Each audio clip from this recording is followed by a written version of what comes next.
Lavínia.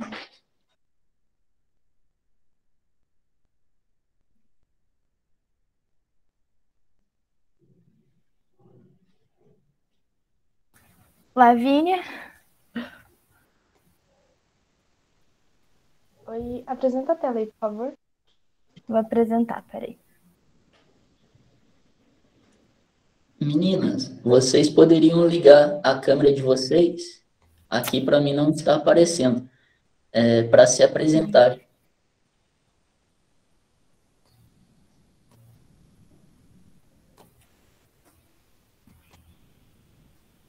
Oi, gente, bom dia. Eu espero que vocês estejam bem. Meu nome é Lavínia Arantes, eu sou aluna do IEP. Eu estou no segundo ano de administração e eu também faço parte do projeto Desmistificando a Astronomia, né, orientado pelo professor Tião, de Física aqui. E junto com a Mari, hoje eu vou falar um pouco sobre matéria escura e energia escura. E de antemão, peço desculpa caso tenha algum problema no áudio ou barulho de fundo, porque acontece. Oi, gente, meu nome é Mariana. Eu curso, né, o segundo ano de administração. Faço parte do projeto Desmistificando a Astronomia, né? E hoje, como a Lavínia falou, a gente veio falar um pouco sobre os dois grandes mistérios aí da física e da astronomia, matéria escura e energia escura. Se eu estiver falando muito alto, gente, que eu falo um pouco alto, vocês podem colocar aí que eu falo um pouco mais baixo. E se vocês ouvirem algumas vozes assim no fundo, é normal mesmo do EAD, né? Então vamos começar. Boa palestra. Obrigada. Então, gente, é o seguinte. Para a gente começar falando, né, de matéria escura, energia escura, a gente tem que começar a se questionar sobre uma pergunta que muitos povos, muitas culturas já se fizeram, que é: do que o universo é feito? E para entendermos melhor sobre do que é feito o universo, vamos analisar alguns elementos básicos que estão compostos na imagem. Ô, Mari, que imagem linda! Que rio que é esse? Esse é o Rio Amazonas, Lavínia. Que lindo, né? E aproveitando que você já entrou no assunto, que tal tentar adivinhar quais são os elementos básicos nessa imagem? Então, vamos começar primeiramente aqui, ó, nesse primeiro. Olhando essa imagem, Lavínia, o que você acha que é isso? Olha, essa mão aí tá parecendo que tá segurando um carvão, né? Esse elemento seria o carbono? Exatamente, o carbono está presente na tabela periódica, né? E presente aqui na mata também. E aqui, Lavínia, esse daqui é um pouco mais difícil de saber. Difícil. Pelo lugar que tá apontando, eu tô achando que é o oxigênio. Quase, é o nitrogênio, um dos gases aí compostos no ar. E esse daqui, essa imagem aqui tá meio fácil, olhando assim, de saber o que que é. O que que você acha que é? Esse daí é o alumínio? Exatamente, Lavínia. O alumínio, ele tá presente ali no barco, né? E na tabela periódica. E esse último aqui, Lavínia, o que que você acha que é? Olha, tá apontando aí pra água. Será que alguém sabe quais são os elementos da água? E aí, gente, qual que é a molécula da água? Você A gente chuta, estuda Lavínia? isso, a gente estuda isso em química, né? A primeira coisa que a gente vê aí quando estuda química, os elementos, que seria o Exatamente. oxigênio e o hidrogênio. Exatamente, né? O H2O, o famoso H2O, né? A molécula da água. Bom, agora que a gente investigou um pouco aí da natureza do nosso planeta, com essa imagem lindíssima que eu gostei muito, né, do rio, alguém saberia dizer, ou chutaria, ou pensa, qual seria o elemento mais abundante presente aí no nosso planeta Terra? Você sabe, Mari? Então, Lavínia, eu acho que seria o oxigênio. Será que é isso mesmo que seria? Olha, foi bem na trave, hein? Como a gente vê aí nessa tabela, o elemento mais abundante aí no nosso planeta é o ferro. Ele está presente em quase 35% da massa do nosso planeta e ele é encontrado principalmente no núcleo, né, da Terra. E logo depois a gente tem o oxigênio aí, né, quase 35%, quase 30%, desculpa. Depois tem o silício, o magnésio, o níquel e o enxofre. Bom, pessoal, e aqui a gente pode ver a nossa famosa tabela periódica, né? E qualquer coisa que conhecemos, nós temos que usar os ingredientes da tabela periódica. Então, por exemplo, eu quero fazer um estojo, sei lá, eu quero fazer uma bicicleta, eu quero fazer um balão. A gente usa a tabela periódica, né? E uma curiosidade super legal da tabela periódica, né? Quando alguém perguntar para vocês quantos elementos existem na tabela periódica. Atualmente existem 118 elementos, né? Porque sempre estão descobrindo, né, mais e tal. E aí, para a gente reforçar, né? Então, tudo aqui na Terra é feito desses elementos. Assim como no nosso planeta, será que os corpos celestes também são feitos desses mesmos elementos abundantes? Ou poderia existir algum elemento desconhecido, algum elemento novo aí que a gente não conheça, né? Essa imagem que a gente está vendo aí é a nebulosa da Águia, né? Os pilares da criação, também conhecido como berçários de estrelas, e ele é feito de nuvem de gás e poeiras. E para a gente saber, a única forma de saber que os corpos celestes são feitos é através da luz que eles emitem e chega até a gente, porque nessa luz traz informações muito importantes e que carrega os elementos químicos que compõem esses corpos aí que a gente vê.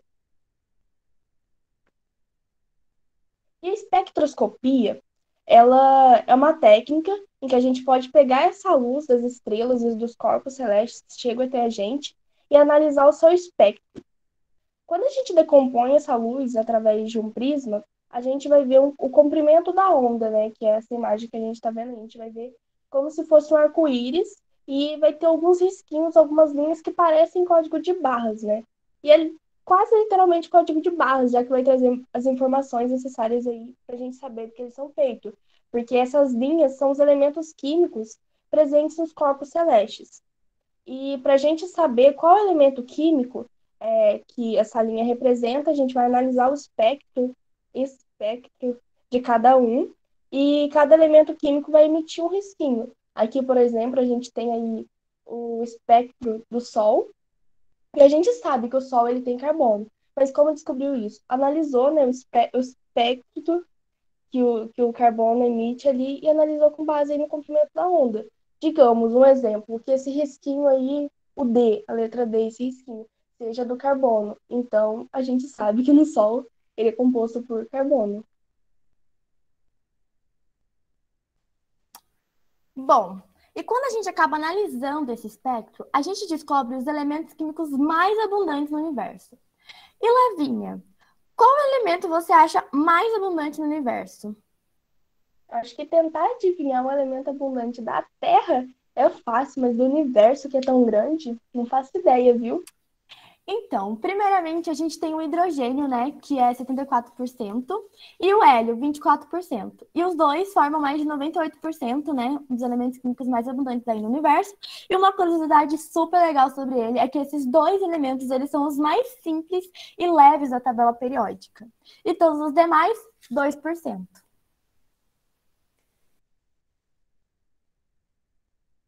Depois que a gente viu um pouco sobre os elementos presentes aí no universo, pode-se afirmar que há algo de errado com a quantidade de matéria no universo. Essa imagem que a gente está vendo aqui, ela é o aglomerado de Coma, que é muito famoso, inclusive. E no centro desse aglomerado tem duas grandes galáxias elípticas que dominam aí o seu centro. E esse aglomerado, ele possui mais de 1.000 galáxias, são muitas galáxias.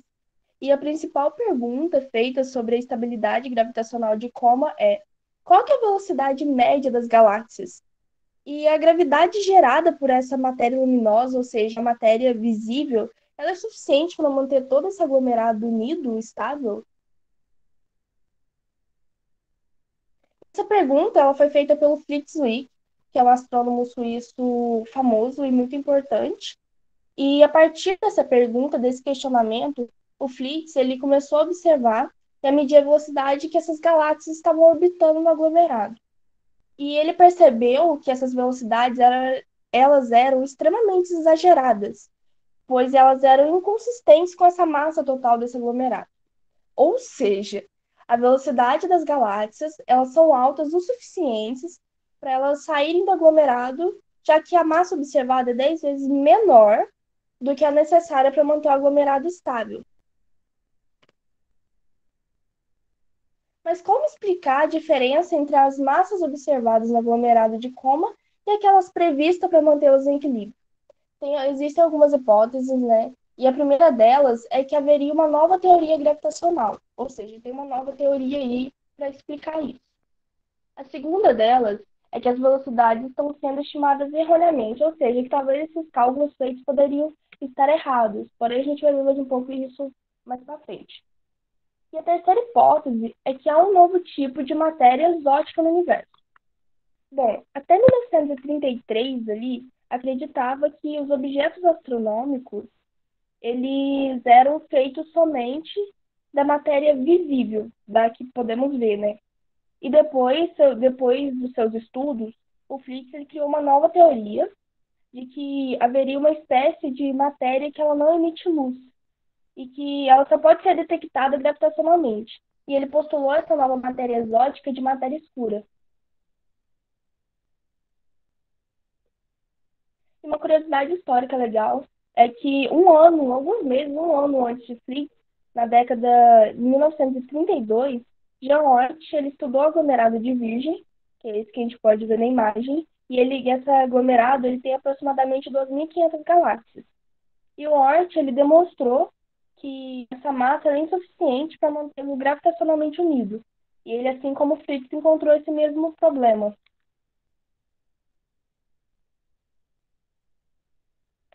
Nessa época, mais ou menos, muita gente de início, né, não levou muito nem o Jean Oort nem o Fritz a sério, já que eles estavam falando de uma matéria exótica, né? E na década de 70, astrônomos como a Vera Rubin, que é possível observá-la aí na imagem, ela confirmou a previsão do Fritz. A Vera, ela observou a galáxia Andrômeda e ela viu que a velocidade de rotação das estrelas mais distantes era semelhante às estrelas mais próximas do centro galáctico, sendo que era para ser ao contrário, né? Tipo, ao contrário. E com isso, começou a calcular outras curvas de rotação de galáxias para ver se era semelhante. E ela observou que estava tendo o mesmo problema. A velocidade orbital deveria cair com a distância, e a Rubin observou que as velocidades eram maiores do que ela esperava. Nesse gráfico, a gente pode ver que ele mostra a velocidade com que as estrelas elas giram em torno das galáxias. Ele é uma previsão usando a teoria da relatividade do Einstein e a da gravidade do Newton. Dessa forma, a Vera ela mediu, né, a velocidade das estrelas e ela analisou com base nesse gráfico para ver se era semelhante à teoria que eu acabei de falar. E aqui, nesse gráfico, a gente tem o exemplo do Sol. Essa primeira linha que a gente vê aí logo acima, a gente vê que a velocidade, que foi a linha observada, né, da velocidade, a gente viu que a velocidade do Sol é de 220 quilômetros por segundo. E é possível perceber que a velocidade é constante, dá para ver que a linha não tem muita alteração dessa velocidade do centro para as extremidades. É constante ali. E nessa segunda linha, logo abaixo, é o que se espera, né? É o que se espera ali, que é de acordo com a teoria, que a velocidade do Sol ela deveria ser de 160 quilômetros por segundo. A gente vê que já você consegue ver a alteração ali, né? Tipo, você vê melhor a curva dela ali. E dá para perceber uma diferença muito grande da primeira linha para a segunda linha dessas velocidades. E essa diferença que foi observada era devido à matéria escura.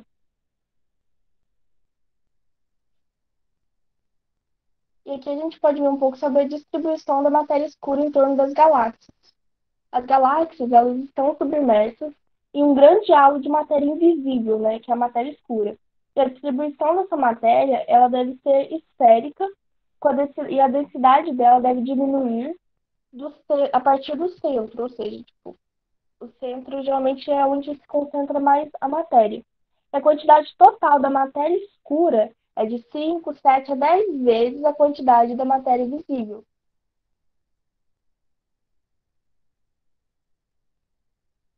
Pode pular. Ai, calma aí que meu computador travou, Lavínia. Agora foi. Acontece. E existem algumas hipóteses sobre o que seria matéria escura, já que se não conhece muito ela, existem só hipóteses. E a primeira delas é que essa matéria escura ela seria a matéria bariônica escura, que são os nêutrons e prótons não condensados em estrelas. E existe também a hipótese da matéria escura ser estrelas anãs marrons. que são aquelas estrelas que elas não possuem massa suficiente para fundir o hidrogênio e hélio. Temos também a terceira hipótese, que ela seria buracos negros compactos e planetas errantes. Seriam aqueles planetas que estão vagando pelo universo.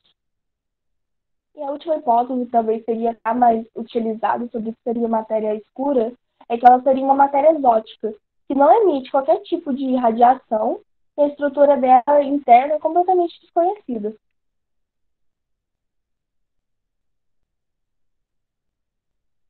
Nossa senhora, meu computador tá travando real. Agora foi. Acontece. Mas se essa matéria escura, ela está permeando tudo, a gente não vê, não toca nela, mas como que é possível detectá-la? Como que sabe da existência dessa matéria? E bom, é possível detectá-la através das lentes gravitacionais. Essa imagem que a gente está vendo aqui, ela é um aglomerado de galáxias, e esses risquinhos que é possível observar na imagem são as lentes gravitacionais das galáxias sobrepostas, né, que causam esses riscos chamados lentes gravitacionais. E observou que o efeito dessas lentes ele é muito mais forte do que as galáxias poderiam produzir. Que dessa forma a gente vê que a matéria presente tem muito mais matéria presente do que a gente pode observar. E no caso seria matéria escura. Bom, pessoal, deixa eu só dar uma fechada aqui no meu curso, porque vai ficar apitando aqui, gente. Espero que pare de apitar. Então,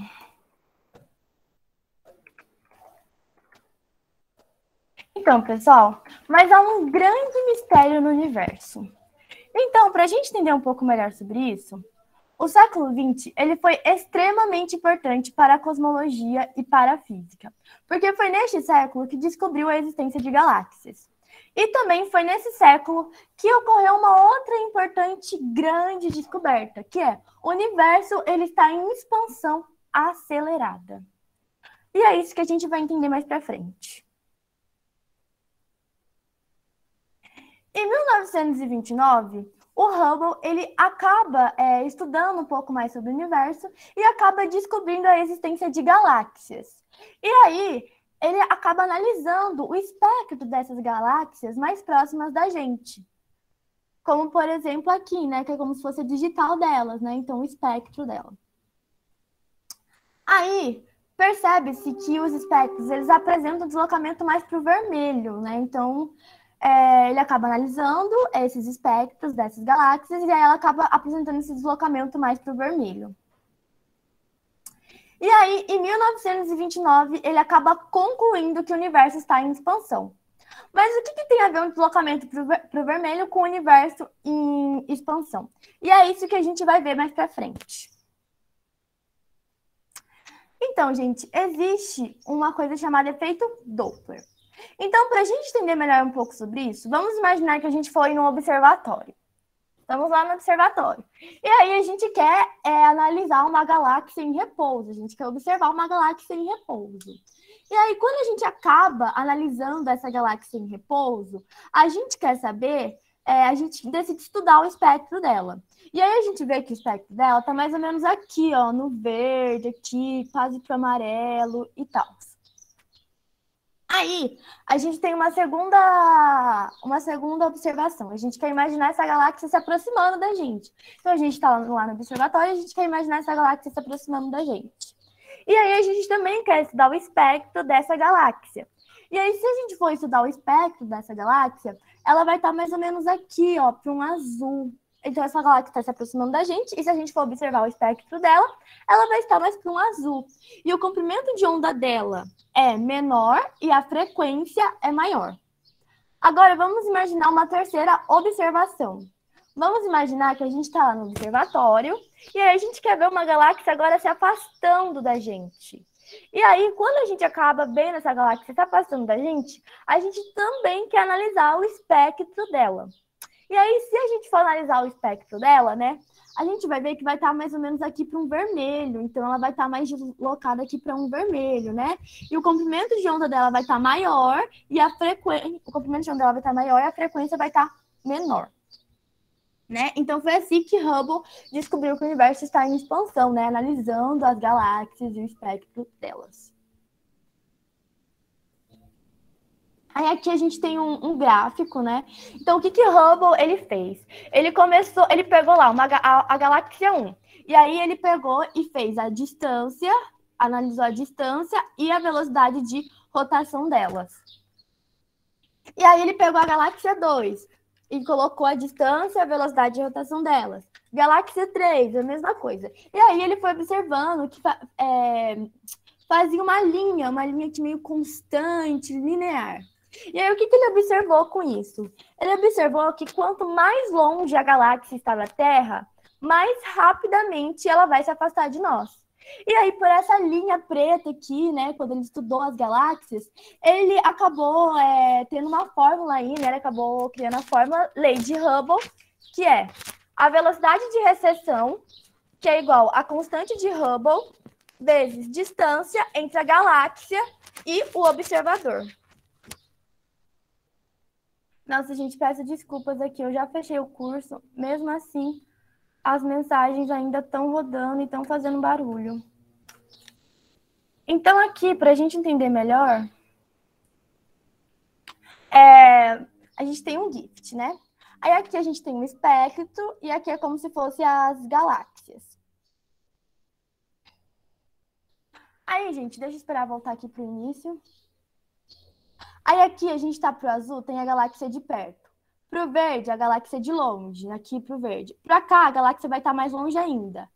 Para cá, ela vai estar mais longe ainda. Ou seja, o que a gente pode observar com isso? Que quanto mais aqui para o azul a galáxia está, mais perto ela vai estar da gente. E quanto mais para o vermelho, mais longe essa galáxia vai estar da gente.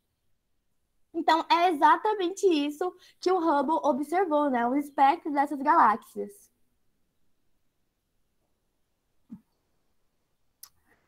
Aí aqui a gente tem algumas dinâmicas de expansão, as possibilidades de expansão. Mas antes, né, de eu mostrar para vocês, a gente ver, né, essa parte eu gosto bastante. Eu vou fazer uma dinâmica com vocês. Deixa eu abrir minha câmera aqui rapidinho.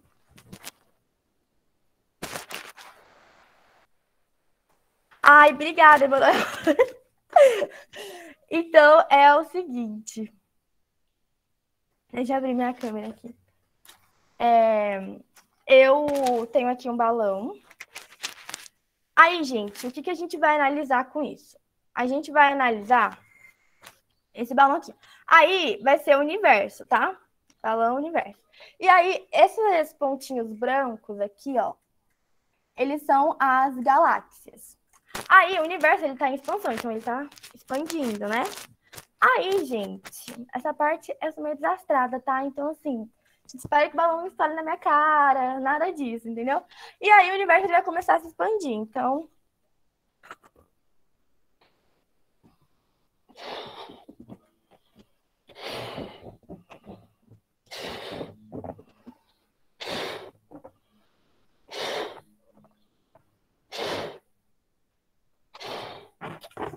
Então, calma que eu preciso respirar, que eu fico meio tonta enchendo o balão.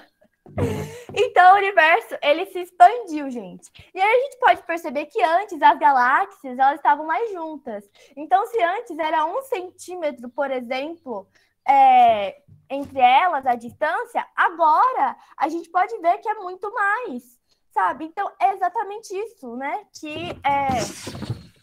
Esperar, né? Então, é exatamente isso que a gente observa quando o universo ele está em expansão. Só que aí, gente, existem 3 possibilidades para o universo estar em expansão. Então, a gente tem a primeira, que é a expansão, ela possui um ritmo constante no tempo. Então, por exemplo, vamos imaginar um carro, gente. Vamos imaginar que o estojo é um carro, tá? Porque eu não tenho um carro aqui de brinquedo para a gente imaginar. Aí, vamos imaginar que esse carro, ele na primeira hora, ele tá 100 km por hora. Aí na segunda, na segunda hora vai estar 105. Na terceira hora vai estar 110. Então, é exatamente isso que está acontecendo nessa teoria, né? Que a expansão ela possui um ritmo constante no tempo, entendeu? Então ela não muda a velocidade dela, ela não muda, né, o ritmo dela. Aí a gente tem a segunda, que é a expansão, ela está a um ritmo cada vez mais lento. Então o universo está se expandindo, só que num ritmo cada vez menor. Então vamos imaginar um carro de novo, isto já é um carro. Aí, só que agora esse carro ele tá se afastando da gente. Então, se na primeira hora ele estava a 100 km por hora, na segunda hora ele vai estar a 88. Na terceira hora, 70. Sei lá, na quarta hora, 29, até chegar no zero. E aí ele vai começar a voltar de novo. E aí, se a gente for imaginar, né, o universo vai acabar colapsando. Então, é exatamente isso que fala essa teoria. Aí agora a gente tem a terceira, que é a expansão, ela está em um ritmo cada vez mais rápido. Então, ela está cada vez mais rápido, mais rápido, mais rápido.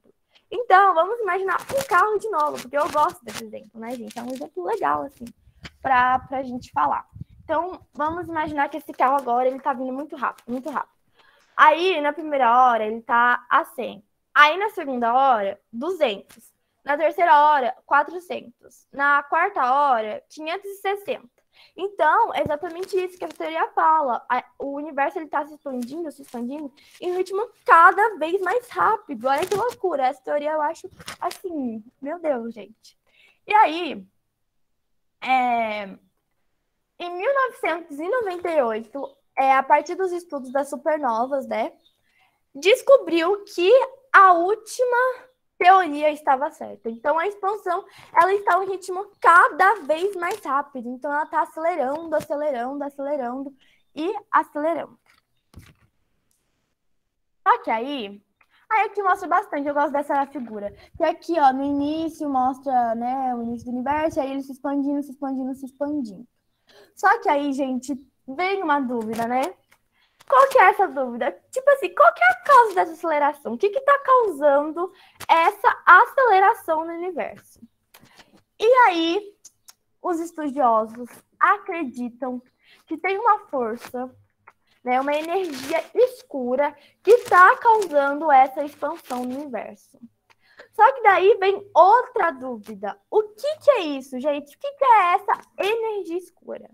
Então, primeiramente, né, a energia escura, ela recebe esse nome porque a gente não sabe, a gente não conhece a natureza dela, a gente não sabe praticamente nada sobre ela. A única coisa que a gente sabe sobre ela é que ela acelera a expansão do universo. Aí, né, ela pode ser uma propriedade intrínseca da própria estrutura do espaço-tempo, ou ela também pode ser um fluido exótico, que preenche todo o universo, mas com a propriedade de gerar pressão negativa. Então, por exemplo, a gente está imerso em um fluido chamado atmosfera terrestre. Só que a gente não observa essa atmosfera, né? A gente está só imerso. Então, a gente acredita-se também que a gente estaria imersos, a gente estaria preenchido por um fluido que a gente não conhece, mas que ele tem a propriedade de fazer o universo expandir. E ele é antigravidade, porque para uma força estar expandindo o universo, né, e cada vez mais rápido, ela tem que ser antigravidade, ela tem essa pressão negativa, a antigravidade. E aqui, né, a gente tem uma figura, né, que a gente pode observar que os estudiosos acreditam que 5% do universo é feito de matéria visível, então da matéria que conhecemos, 27% é feito de matéria escura e 68% é feito de energia escura. Ou seja, não sabemos do que 95% do universo é feito. Gente, olha que loucura. E agora que a gente viu um pouco sobre matéria escura e energia escura, pode vir a pergunta: qual seria a diferença entre esses dois, entre a matéria escura e a energia escura? Como a gente acabou de ver, né, que a Mari falou, a energia escura é uma forma hipotética de uma energia que estaria distribuída por todo espaço, por todo o universo, e ela tende a estar acelerando a expansão do universo, ela causa esse efeito. E a matéria escura, ela permeia tudo, a gente não vê, a gente não toca nela, mas a gente sabe dos seus efeitos. A gente pode sentir isso.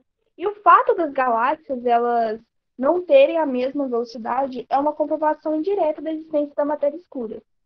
E a energia escura, ela não está associada à matéria escura, já que a energia ela está ligada à expansão acelerada do universo e a matéria escura ela não interage com o corpo eletromagnético. Então, pessoal, e para a gente estar acabando, né? A gente tem aqui uma frase da Vera Rubin, que traduzindo ela para o português é: como as estrelas se movem, nos dizem que a maior parte da matéria no universo é escura. Quando vemos estrelas no céu, vemos apenas 5 ou 10% da matéria que existe no universo. Aí aqui a gente tem algumas informações, né? Algumas referências. Se vocês quiserem saber de onde a gente tirou, né? E tal, as informações. Aqui tem referências de imagens. Eu também deixo recomendação para quem tiver curiosidade de ver um pouco sobre esse processo da pesquisa, né, sobre matéria escura e energia escura. Eu acho que dá para matar a curiosidade, que é sobre... Tem um documentário na Netflix que chama O Universo, que tem um episódio específico que mostra, né, fala sobre matéria escura e energia escura. Eu acho muito bacana assistir e recomendo também. E muito obrigada a todos que assistiram até aqui.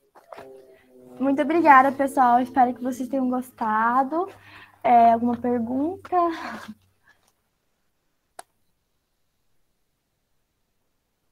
Obrigado aí, né, Mariana e Lavínia, pela apresentação. Foi muito bom.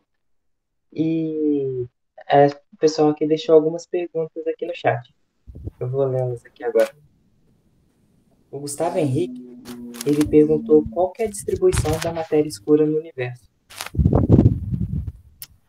Então, gente, para isso, eu vou mostrar, eu e a Lavínia, a gente acabou, na verdade, descobrindo o simulador de matéria escura. E a gente vai acabar mostrando para vocês, que mostra bastante sobre isso, sobre essa distribuição. Vou apresentar de uma outra forma para ficar melhor para vocês.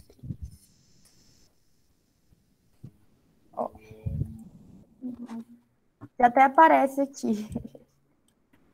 Então, gente, vou zerar aqui para a gente entender melhor.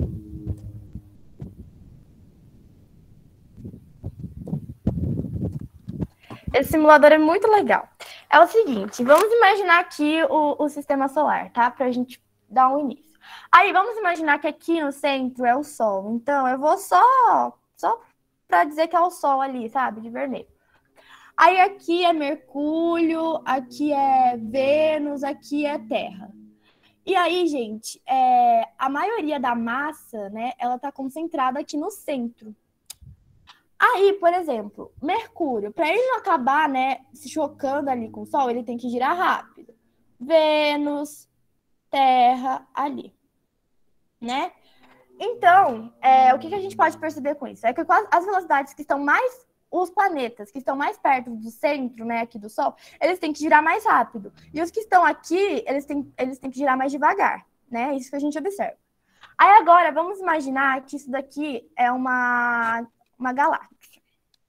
Deixa eu ver se eu acho uma foto aqui de uma galáxia. A Pisa já falou, né? E o Cauã, na palestra dele, de uma galáxia espiral. Aí aqui, gente, a gente pode ver a galáxia espiral, né? Aí aqui, ó, no centro, a gente pode ver que é onde está concentrada a maioria da massa dessa galáxia. Aí, o que acontece? Se a gente começar a colocar matéria escura, aqui, a gente vai acrescentar matéria escura e tem que ficar mais ou menos nessa linha azul aqui. Então, o que a gente vai observar quando a gente acabar acrescentando matéria escura? É que as velocidades aqui, as velocidades que estão aqui são rápidas, mas as velocidades que estão aqui também são. E era para ser devagar. Não era para ser, tipo, são velocidades constantes, quase as mesmas, né? Que foi o que Vera Rubin acabou observando, né? Por exemplo, na galáxia lá na Andrômeda. Aí aqui a gente pode ver, ó, vou acabar acrescentando. Aí tem que ficar bem mais ou menos aqui, nessa linha aqui. Aí, ó, o que a gente pode observar com isso? Por exemplo, aqui nessa primeira, né, é aqui no centro, né? Aí aqui, essa daqui, essa divisão. Aí aqui é essa divisão. Aí o que a gente pode observar? As velocidades, elas estão praticamente, assim, iguais. E aí tem velocidade até que, tipo assim, tá aqui e é mais ainda maior das velocidades que estão aqui perto do centro, sabe? Então, tipo assim, 205 tá aqui no meio. A última é 227. E aqui a gente pode observar a distribuição, né, de matéria escura. Então, aqui a gente pode observar muita, aqui bastante. Aqui, ó, a gente pode ver que tem uma cor menor, né, que é um vermelho menos claro ali, um vermelho mais claro aqui também. E aí essa é a distribuição que acredita de matéria escura no universo.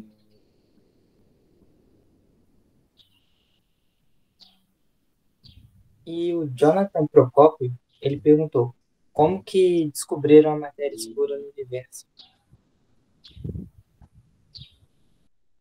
Bom, a matéria escura, né, ela é uma teoria, né, destinada ao fato das galáxias não terem a mesma velocidade, como observou, né, que a velocidade das galáxias eram muito maiores do que o esperado, inclusive, né, dá para ver aí como a gente viu a distribuição. E a descoberta dela é através disso, tipo, é uma teoria, eles ainda tentam, tipo, detectá-la exatamente, mas descobriu através disso, observando a velocidade das galáxias. Não sei se eu respondi também. Porque essa, tipo, matéria escura e energia escura se dá mais por teorias, né? Tipo, não tem a comprovação, tipo, 100%. Acredita-se mais na existência da matéria escura, mas seria através disso, observando a velocidade das galáxias e a sua estabilidade gravitacional. É exatamente isso que a Lavínia disse, né? A gente não sabe realmente se isso existe, mas aí a gente sabe-se mais a matéria escura do que a energia escura, né? Aí tem pesquisas sendo feitas de matéria escura para saber, né? E aí lentes gravitacionais, como a Lavínia já havia explicado, e é isso. A Jennifer Luan, ela perguntou se vocês poderiam falar sobre a radiação cósmica de fundo em micro-ondas e a sua importância no estudo da astronomia. Quanto a essa pergunta, a gente não saberia, tipo, explicar, a gente não tem essa propriedade. Então, eu passo a palavra para o Tião, se ele puder falar sobre. E, ô Jennifer, aí você pegou a gente, hein? Tô brincando. Aqui, ô Jennifer, o Gustavo e o Igor, o tema deles, né, vai casar direitinho com a sua pergunta. Então, ô Cauã, joga essa pergunta para o Gustavo e para o Igor responder ao final da palestra deles. Show de bola? Vai. Aí, ô Jennifer, vai casar com a explicação deles. Vai ser bem legal. Aí eu acho que vai ficar bem mais claro para você o significado. Show de bola?